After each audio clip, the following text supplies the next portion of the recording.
Welcome back to Joe's Stunner Boxing. I hope you're doing well.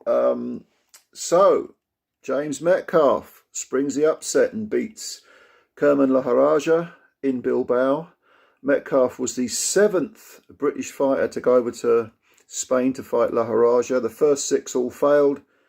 Metcalf scored himself a unanimous decision win, and thoroughly deserved, I'd say. And by the way, before we get into it, you know, this card, this Spanish card that was on DAZN, some of these Spanish and Italian cards that DAZN is showing are really very, very good. They've got like some good fights on the undercard. This was packed with good stuff, and certainly the main event didn't disappoint, because LAJARRAGA, his only 2 defeats previously were to David Avanesian. And I think the first of those fights really kind of revealed, I guess you might say exposed LAJARRAGA, because Avanesian showed that if you can resist LAJARRAGA's physical strength, if you can take that off him, you can beat him. He has that sort of kind of a bully boy thing going on, that front runner thing. And I think recently there have been flashes of that, because if you look at the 2 fights with it, one he had with Jez Smith, one he had with Jack Flatley, I mean, it was really his physical strength that eventually overwhelmed those 2 fighters, those 2 most recent British challengers. And I think it was Smith had LAJARRAGA on the floor twice. It was only when the physical side of things, the actual physicality of LAJARRAGA took over, that Smith ended up being stopped. But so if you can nullify that obvious plus that LAJARRAGA has, and take that off him, suddenly he becomes quite vulnerable. And I definitely think that although Metcalf didn't come out swinging, he didn't come out and have a row with him, this was not a slugfest. Nevertheless, he made that statement to LAJARRAGA: I'm as physically strong as you. You're not going to bully me in the clinches. You're not going to drain me. You're not going to lean on me. You're not going to ragdoll me. And in actual fact, the opposite turned out to be true, because there were periods where Metcalf clearly looked like the stronger man, just physically. To start with, first round, I gave it to Metcalf. Second round, I mean, there was nothing overly dramatic about these rounds. The early rounds were relatively even, but it didn't develop into the slugfest that many thought. Metcalf, of course, last year had a terrible year. He lost an absolute real shootout with Ted Cheeseman. Got knocked out in the 11th round. And he badly staggered Cheeseman in one of the early rounds, but Cheeseman just got to him. And then Metcalf came back and lost to Kieran Conway, a 10-round decision. The Cheeseman fight was the type of thing that puts years on you, or takes years off your career. And to come back against Kieran Conway, perhaps he came back a bit too soon. He did have 6 months off, but that Cheeseman fight, he needed to really regroup totally. And so he lost both his fights in 2021. He had a win earlier this year against a journeyman. So this was a jump up. And at 33, this was a calculated, it was a calculated gamble, but it was do or die really for James Metcalf. He's been a pro since 2011. And 33, yeah, he had to make a statement, and he did against LAJARRAGA. But like I say, the fight starts and it doesn't develop into the slugfest that many believed. And I thought, the early rounds were even there, but in the 3rd round there was something quite telling that happened, because Metcalf landed a right hand that was actually behind the back of the head of LAJARRAGA, and LAJARRAGA went over, and the referee didn't call it a knockdown. Now, okay, it did land on the back of the head, so that's an illegal blow, so the referee isn't obliged to call it a knockdown. But I got the impression that the ref said, oh, it was a slip. But it wasn't a slip. You would think if Metcalf had landed a punch on the back of the head that the ref would have warned Metcalf. He didn't.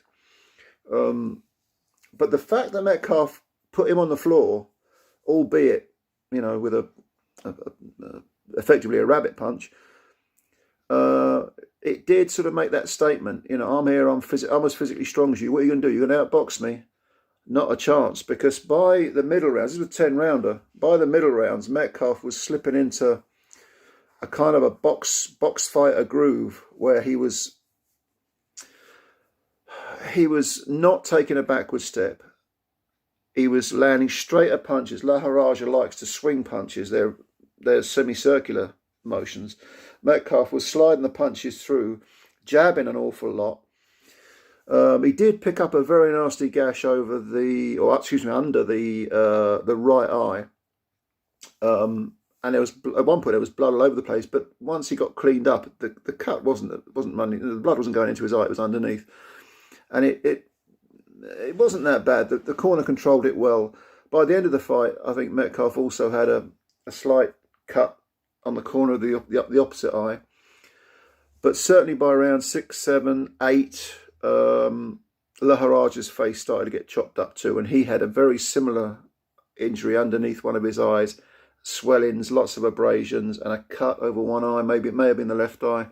And all of this was the result of this box fighting by Metcalf. He really did it very, very well. At one point, I think it was around about the 6th or 7th round, I thought Metcalf needs to step this up because he's away from home. He's in Bilbao. He's not going to get any favours. And he's got to show that he wants it more than Lajarraga, because there were little pockets where Lajarraga threatened to sort of, really take the bull by the horns and go almost a do or die type of thing.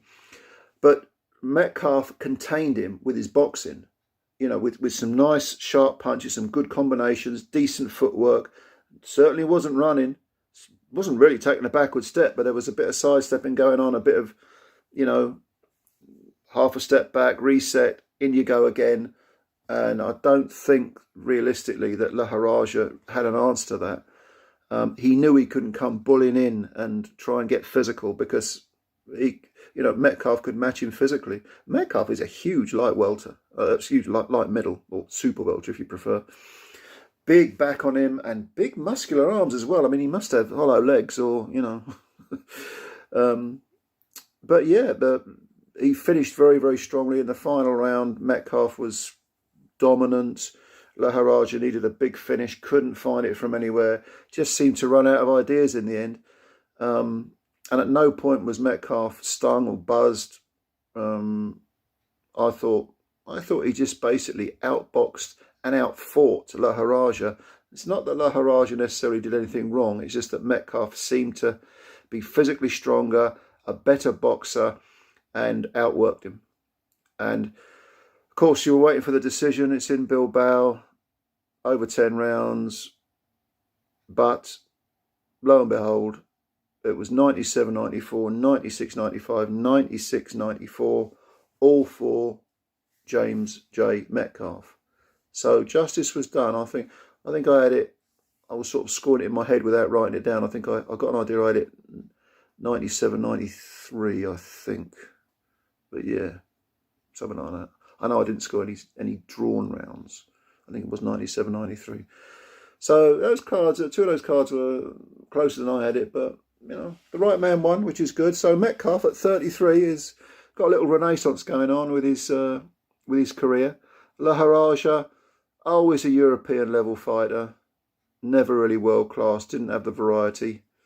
Like I say, take away that physical strength, that bullying attribute, and he kind of got found out in that first fight with Avanesian, and I've seen nothing since then. But he can come back, win the EBU title again, and maybe. And I think Lajarraga's 30, if memory serves.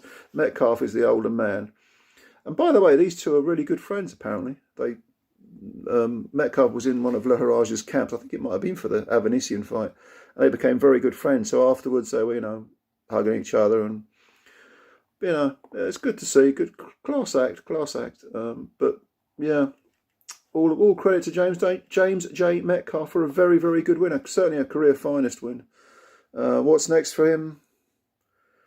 Well, I don't know. EBU title shot. This was for WBA Continental Super Welterweight title, one of those alphabet soup belts that I couldn't care less about. But it gets him ranked, I suppose. I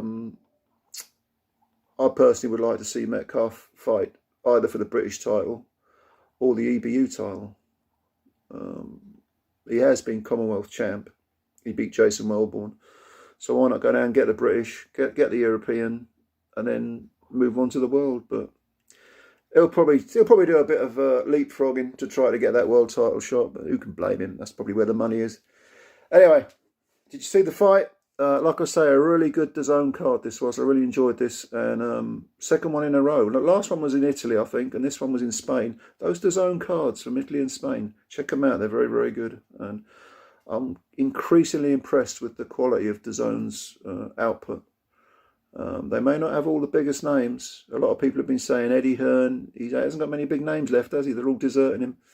But the quality of the cards is there. Definitely there. If you like boxing, you could do a lot worse than subscribe to DAZN. It's good. Okay, if you got any comments, leave them below. Thanks for your time as always. Hit the subscribe button if you're new. Just subscribe. That's all you got to do. Pop that subscribe button. Go on, give it a pop. Like the video, share the video, or even dislike the video. I don't bear grudges, you know. You're giving me your time to watch this video. I appreciate it. Catch you later. Who we got tomorrow? We've got Craig Richards, Spider versus Mr. Boazzi. Yeah, I'm going to do a video on that one. Looking forward to that one. Meanwhile, take care. See you tomorrow. All the best to you. Much love.